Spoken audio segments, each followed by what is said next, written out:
Welcome back to Close Up. It appears Bill Weld will have the job of mounting a Republican challenge to President Donald Trump all to himself, a task that is looking increasingly more difficult as the president officially launches his 2020 campaign.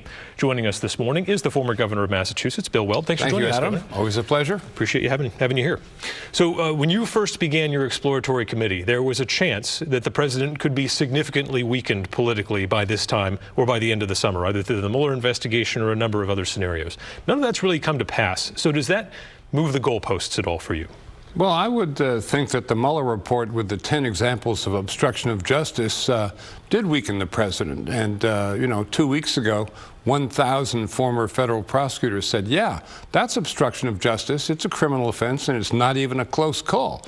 And I think that's relevant to the president's standing. It's certainly relevant to whether the House decides to at least launch an impeachment inquiry to the president. So from where I sit, the president's position, legal position, is deteriorating, not improving. And yet his political position, because the Democrats aren't going to do anything about that legal position, seems to be in decent shape. Well, I think the Democrats may very well do something on the impeachment front about the legal situation. I think the president's political standing is very strong with the Republican state committees throughout the country, and the reason why is not far to seek. Those are the Trump organizations in each of the 50 states.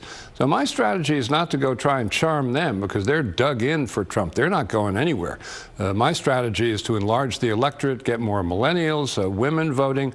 I think the recent abortion statutes out of the South are outrageous. It's really it's an attack on gender equality. I think the president's policies are very unfair to millennials. The deficit, $30 trillion. You and I aren't going to pay for that, or maybe you are. But the millennials are going to pay for that, not Mr. Trump's generation. And the idea that climate change is a hoax, who's going to pay the piper for that? The millennials, when the polar ice cap melts and all our seacoasts are rearranged. And I think the president has his head in the sand on the great issues of the day, frankly, foreign policy and environmental.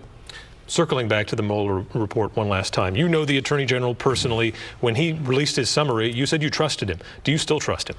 No, I think Bill Barr has somehow eddied over to the side where he's the president's political defender. I spent much of my legal career trying to keep politics out of law enforcement, and Bill Barr and Donald Trump are trying to put politics squarely in the middle of law enforcement. It goes back to Jim Comey and I want loyalty. That's not proper in a law enforcement context, and in the fullness of time, I'm going to make that tail stick. It's a tricky situation, though. You can't really say, as a rule of law kind of guy, you can't say, I'm going to prosecute the president when he's out of office, because you wouldn't want to influence your own Justice Department, correct? No, I mean, the Constitution makes it very plain that the president can be prosecuted when out of office. If I'd had the... You wouldn't be directing your AG to do that?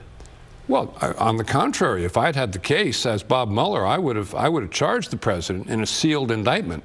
And, that takes care of interference with his duties because it's under seal. But the evidence was all there. It's only Bill Barr who says you can't even have a sealed indictment against a sitting president. And, he had a lot of theories, like you can't indict the president unless he committed the underlying offense. That would mean you couldn't proceed against Nixon unless he was in the basement of the Watergate Hotel with G. Gordon Liddy and Mr. Hunt. That's not the law. Let's move to Iran. Do you trust the president to be able to de-escalate the tensions right now with Tehran? I absolutely don't. I think the president is hugely over his head in the whole foreign policy arena, and I think he's frankly ignorant. It was a colossal mistake for him to rip up the Iran deal in the first place. I'm not sure he realized that all of our European allies are parties to that agreement. He kind of acted as though he thought it was just him and Tehran. And now he says, well, what we'll do is we'll turn the sanctions ever higher, and that'll make the Revolutionary Guard be nicer and stop all their bad stuff with Hezbollah, etc. That's not the real world. It's only going to improve the hand of the hardliners in Tehran and make things worse. I think the president has a very unrealistic view of how to deal with Iran, and I say the same of my old friend John Bolton, who is the president's national security advisor, who seems absolutely dead set on either goading Tehran into war or sending boots on the ground for regime change, exactly what I think American policy should not be. Well, I'll toss up a jump ball for you here. This is a long-term adversary of the United States. They're going to continue to do what they've done, which is antagonize and sort of work around the margins, and they're going to eventually get a nuclear weapon. So why not attack them and end it now? The people in the street in Iran want to tilt to the West. And what that agreement did, for good or ill, it gave us 10 years with no more march by Tehran towards a nuclear weapon, as you point out. That's not a bad deal. So we would just persist in this sort of status quo, where the Revolutionary Guard and the mullahs I think we should do everything we can to undermine the position of the Revolutionary Guard, because they do not represent the people. The people in the street do not want a continuation of the policies of Ahmadinejad, who is the strongest, let's have war prime minister that Iran has had.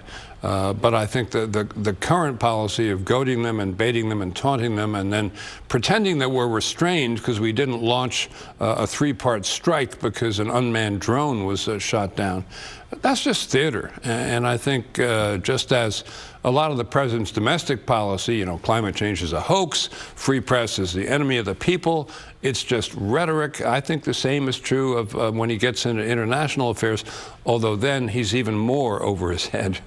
Let's shift to the southern border right now. Tremendous numbers of migrants coming to the border. It's a humanitarian crisis. So let's set aside the ideology. If you're the president right now, what are you doing to alleviate that problem?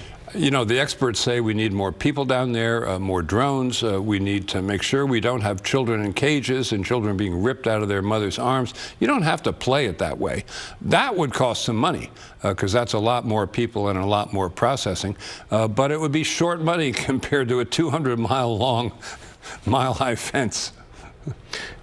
But what about all of the people who are there? What do you do with them? I mean, do you let them into the country? Where do they go? Well, that's what I say would cost some money. You'd have to make arrangements so that they weren't penned and, ripped apart what is happening now. It's a shortage of resources at the wall, at the border. And Mr. Trump has a one-word response to anything involving, South America or Mexico, which is wall.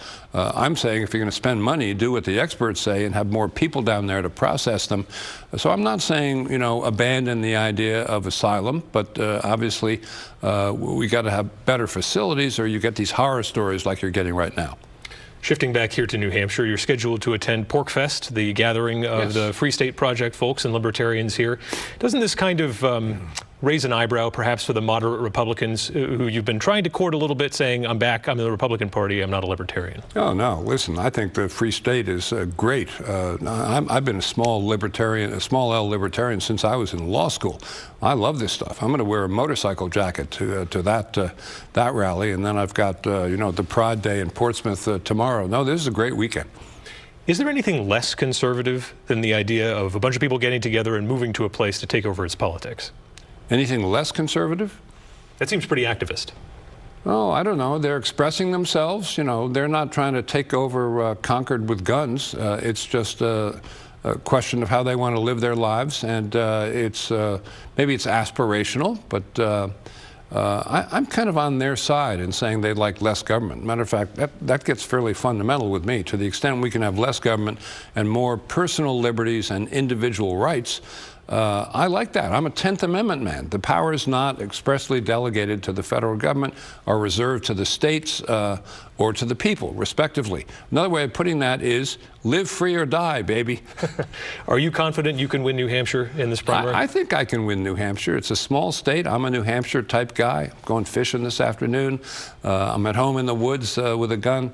I don't have to go buy my equipment the day before I show up. I have thought for a long time that live free or die is a license plate I'd like to have.